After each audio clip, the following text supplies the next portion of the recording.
नमस्कार. बीड प्रहार लाईव्हमध्ये आपणा सर्वांचं स्वागत आहे.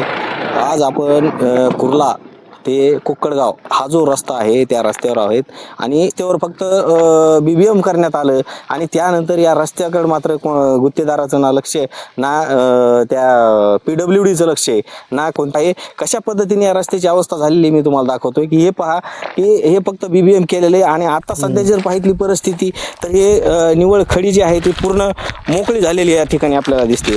म्हणजे या रस्त्याचे काम जे आहे ते देखील क्वालिटीचं झालेलं नाही असंच म्हणावं लागेल. कारण ही परिस्थिती आहे ती खूप गंभीर आहे. संबंधित विभागाचे जे अभियंता असतात त्यांचं या रस्त्याकडे गांभीर्याने लक्ष नसल्याने हे जे गुत्तेदार आहेत ते मनमानी करत आहेत आणि ही परिस्थिती ग्रामस्थ आहेत ते निमूटपणे सहन करत आहेत. नेमकं का सहन करत आहेत हा प्रश्न अनुत्तरित आहेत. मात्र गेल्या अनेक दिवसापासूनची असणारी ही जी बकाल अवस्था जी झालेली रस्त्याची ती नेमकं काय तुम्हाला समस्या होतात त्याच्यामुळं काय अडचणी आहेत आणि किती दिवसापासून ही परिस्थिती आहे? ही 1.5 वर्षापासून अशीच परिस्थिती आहे.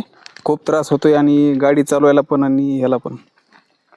1.5 वर्षाला हा रस्ता कुर्ला ते कोकणगाव रस्ता जोडलेला आहे. कुठल्याही पुढाऱ्याचं इकडं लक्ष नाही, काही नाही आहे आणि कुठल्याही गुत्तेदाराचं ह्यांचं कुणाचंही लक्ष नाही याच्याकडे. पावसाळ्यामध्ये तर आणखीन खूप अवस्था बेकार होऊन जाते याची.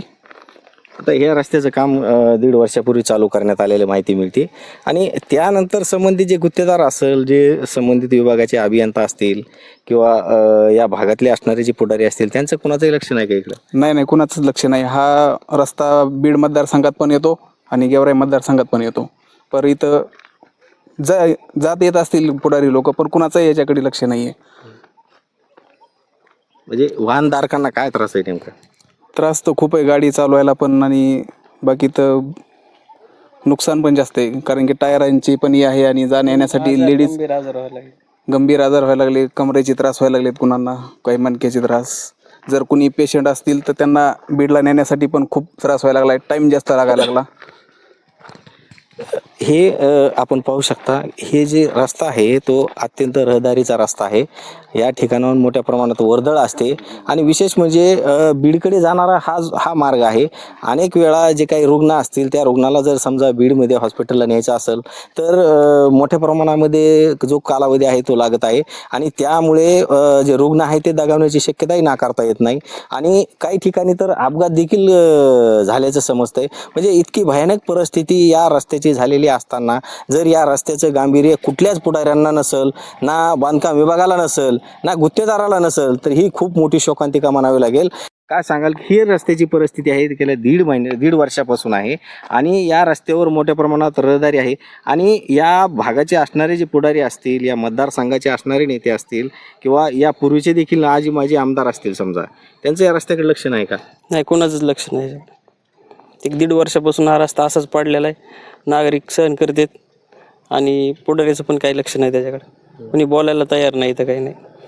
आता आगामी जे काही जिल्हा परिषद निवडणुका असतील त्या निवडणुकामध्ये हा रस्त्याचा जो मुद्दा आहे तो कळीचा मुद्दा राहील का? हा मेन मुद्दा राहणार हा उकळीचा.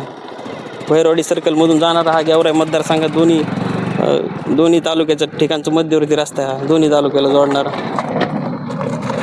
काय परिस्थिती सध्या, लोकांच्या काय भावना आहेत या रस्त्याच्या संदर्भात? ज्यावेळेस लोक ये जा करतात त्यावेळेस 100% लोकांना मनस्तापच होतोय. हा मनस्ताप नक्कीच होतोय.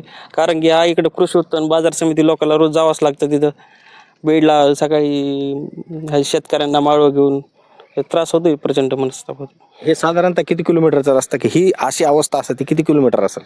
हा आता ही अवस्था आहे पार इथून पेंडगावपर्यंत 10 किलोमीटर आहे पेंडगाव आणि इथून कुर्ल्यापर्यंत ह्याचा MIDC ते आता 2 दिवसापूर्वी त्याचं हे झालेलं आहे. नागरिक या नात्याने काय सांगाल की जर आता या रस्त्याकडे लक्ष जर नाही दिलं तर संबंधित विभाग असेल, गुत्तेदार असेल, त्यांना काय इशारा असेल? संबंधित गुत्तेदाराला आम्ही हेच करून देणार नाही नंतर. बांधकाम विभागाचं याकडे कुणी पाठपुरावा केला नाही का बांधकाम विभागाकडे? नाही, कोणीच नाही केलं, कोणत्याच पोटऱ्याने नाही केलं. बरं, नागरिक या नात्याने काय सांगाल की समजा बांधकाम विभागाने याकडे गांभीर्याने लक्ष दिलं पाहिजे का नाही? नाही, दिलं पाहिजे ना. गांभीर्याने लक्ष दिलं तरच होईल ना, ते नाही तर कसं होईल. आता 1.5 वर्षापासून लोक सहन करतात. एक मर्यादा असते सहन करण्याची नागरिकांची.